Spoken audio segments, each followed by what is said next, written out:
Mesdames et messieurs, je vous prie d'accueillir Annick Girardin, secrétaire d'État chargée du développement et de la francophonie. Bonjour Madame la Ministre. Bonjour. Alors on est là dans un forum économique de la francophonie, on est tous réunis pour se dire il y a une nouvelle étape pour la francophonie. Pourquoi? Qu'est-ce qui change? Qu'est-ce qui doit changer?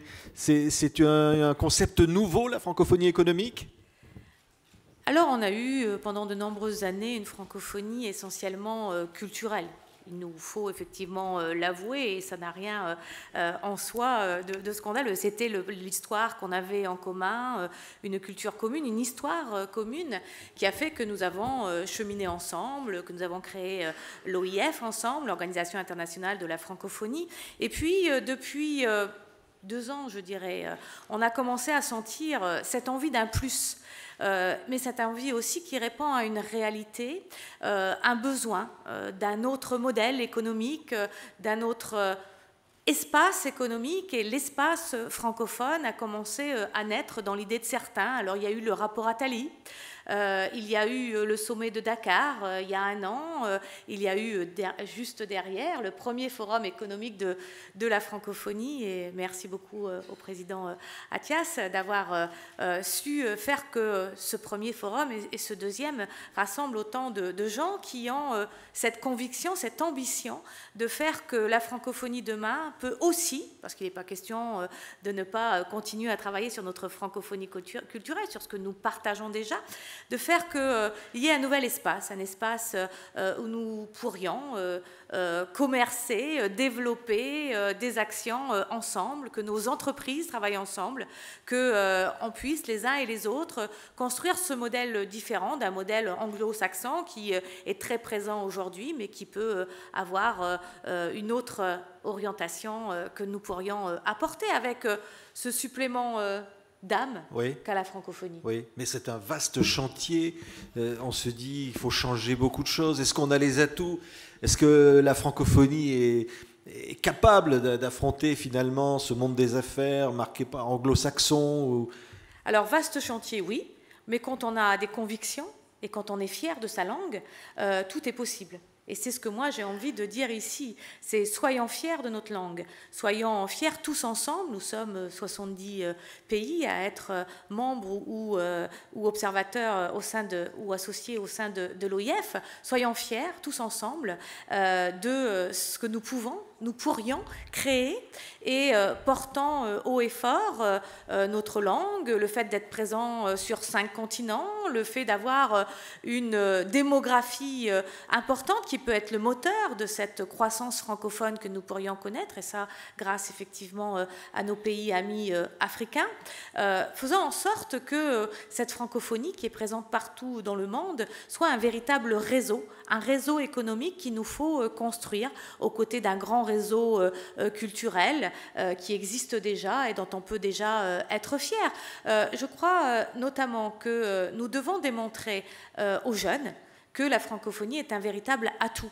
Comment miser sur une langue si on n'estime pas suffisamment possible que cette langue soit un plus sur un CV? Et pour ça, j'ai envie de dire au monde économique qui est en face de moi, aux entreprises, que cette réalité, cet atout, ce plus, c'est vous qui pouvez le permettre. C'est vous qui pouvez le permettre. Nous pouvons dire et donner les moyens effectivement d'une éducation en français la plus large possible et dans le plus grand nombre de pays possible. Nous pouvons mettre en place un certain nombre de dispositifs d'accompagnement. Mais vous, les entreprises, vous êtes les seuls demain à faire que sur un CV, vous allez favoriser le recrutement d'un francophone à diplôme équivalent, expérience équivalente, par rapport à quelqu'un qui n'aurait pas sur son CV la langue française comme langue parlée ou écrite. Vous, entreprises, vous pouvez faire en sorte que les conseils d'administration des entreprises francophones se fassent en français. Et surtout quand elles sont dans un pays francophone. C'est pas le cas aujourd'hui. Et c'est pas le cas aujourd'hui. Beaucoup d'entreprises, y compris à Paris, font leur conseil d'administration en anglais. Vous savez, pour moi, qui vient d'un tout petit territoire français en Amérique du Nord, Saint-Pierre-et-Miquelon, qui a toujours combattu pour que le français, aux côtés de mes amis québécois et acadiens, pour que le français reste bien présent dans cette zone. J'ai beaucoup de difficultés à comprendre, sans me fâcher d'ailleurs quelquefois, à ce que des ministres français, même quand ils changent de position, puissent échanger en anglais, ou des conseils d'administration de sociétés françaises. Vous voyez vos collègues ministres qui parlent en anglais? Oui, je vois des collègues ministres qui parlent en anglais, oui, malheureusement. Et oui, il m'est arrivé de rappeler au Conseil des ministres, lors de la journée de la francophonie, que quelque part, nous devions être exemplaires en la matière si nous voulions plaider pour un grand marché économique francophone. Mais au-delà de ça, c'est aussi... le français, ce français nous permet aussi d'avoir des valeurs communes. Et nous avons aujourd'hui le devoir de le rappeler dans un monde qui se referme, dans un monde qui se recroqueville sur lui-même, y compris en France.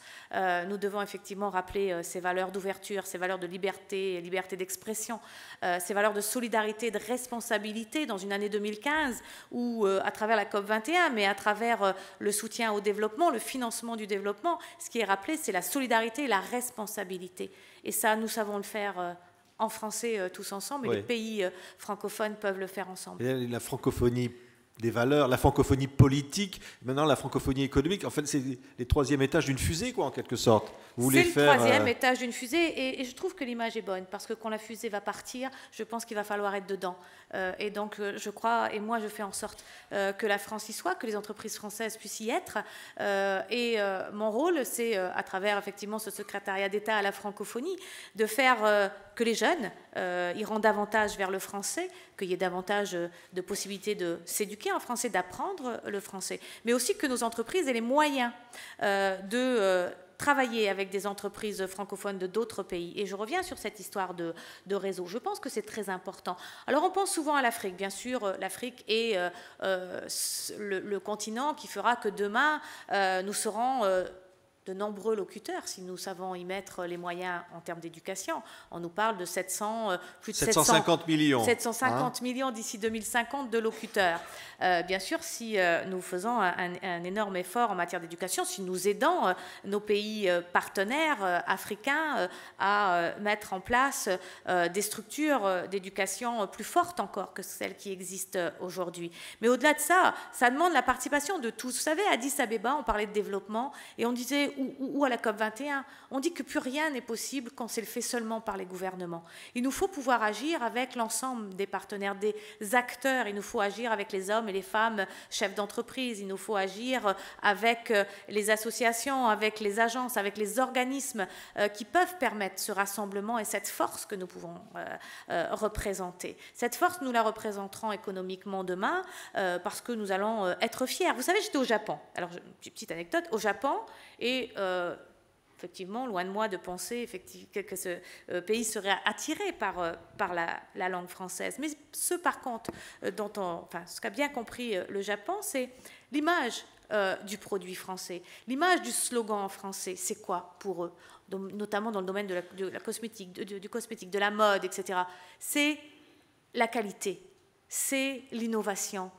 Voilà ce qu'on véhicule à travers notre francophonie. Et il y a eu des tas d'entreprises, des enseignes françaises dans les rues que j'ai pu parcourir au Japon. Et j'ai été effectivement étonnée. Et je me suis dit, franchement, on a besoin de se secouer un peu pour comprendre qu'est-ce qu'on a entre les mains, cette richesse, ce trésor qu'est la francophonie. Oui. Et il faut savoir l'utiliser davantage que ce qu'on fait aujourd'hui. Mais Madame la Ministre, vous entendez comme moi cette langue qui s'appelle le franglais. Vous êtes d'ailleurs... vraiment, vous avez poussé un coup de colère il n'y a pas longtemps sur cette question-là. Mais on l'entend encore. C'est une langue qui ne sert à rien. Alors, le franglais. Alors, le français ne peut pas se développer en opposition avec les autres langues. Nous avons tous envie que nos enfants, nos petits-enfants, parce que ça leur ouvre un marché du travail beaucoup plus large, qu'ils parlent plusieurs langues. Mais le franglais, ça n'a aucun sens. Le franglais, c'est le massacre de la langue française, sans servir la langue anglaise, et surtout pas de servir un marché plus important ou de rapporter. Quand on dit à un anglophone, est-ce que tu as checké tes mails ? Ou à un Français ou à un Acadien, je ne suis pas sûre qu'ils le comprennent plus que ça. C'est totalement ridicule. Quand on dit à un ouvrier d'une entreprise, vous êtes des associates, c'est carrément un mensonge. donc là aussi, je suis très sensible au franglais, surtout quand il veut, sous couvert de mots anglophones, quelque part cacher des réalités. Soyons fiers de notre langue française, qui est suffisamment riche pour qu'on trouve un mot pour chaque chose. Je disais à un vendeur d'éoliennes qu'il ne vendrait pas plus d'éoliennes parce qu'il disait simplement que c'était des éoliennes offshore. Les éoliennes en mer, si on a une bonne technologie, ça se vend aussi bien. Oui, vous parliez de formation, évidemment, de cet amour de la langue, ce désir de la langue aussi qui est très fort. Vous aviez été en Colombie il n'y a pas longtemps. Vous avez vu comment on peut, à travers un lycée français, finalement, susciter des vocations qui, par amour de la langue, peuvent apporter finalement cette contribution de la jeunesse au développement économique. Tout à fait. Cet exemple est intéressant parce qu'on ne parle pas suffisamment de l'Amérique du Sud et de cette envie, de cette appétence qu'on a en Amérique du Sud de la langue française. Et moi, je me suis rendue il y a très peu de temps en Colombie pour inaugurer un lycée français à Medellín. Et j'ai trouvé là un écosystème culturel qui existait. Une agence française de développement qui est très aujourd'hui développée aux côtés des entreprises et qui a permis et qui permet d'être un bailleur. J'ai trouvé des représentants de Colombie, que ce soit au niveau national ou au niveau local, des francophones ou des francophiles. J'ai trouvé des entreprises françaises fortes, il y en a plus de 80. Et avec tout ça, c'est une véritable potion pour faire que, magique, pour faire que cette Colombie, elle a envie de parler davantage français, que cette Colombie, elle souhaite demain rentrer, ou du moins pouvoir être au sein de l'Organisation internationale de la francophonie. Vous savez que c'est ça, la francophonie, c'est savoir à la fois utiliser la culture d'un pays, le fait qu'on ait formé les jeunes de ce pays en France ou au Canada, et qu'on ait pu effectivement faire en sorte qu'ils aient l'amour de cette langue. Et à travers l'amour de cette langue, à travers des bailleurs francophones, à travers nos entreprises françaises sur place, on débouche par un plus grand nombre de lycées français dans un petit environnement ou dans un grand environnement qu'est la Colombie, avec un véritable marché à prendre pour les francophones. Donc, pensons large, pensons monde, pensons 5 continents. C'est notre terrain de jeu tous ensemble si on le souhaite. Et c'est à nous de créer cet espace et de faire en sorte qu'il fonctionne. Et pour ça, il faut activer tous les réseaux. C'est le rôle de tous les gouvernements participants ou membres de l'OIF, et c'est le rôle de l'Organisation internationale de la francophonie. Vous savez, moi j'attends de l'Organisation internationale de la francophonie 2 choses. Faire que cet organisme il soit politique, qu'il soit entendu politiquement.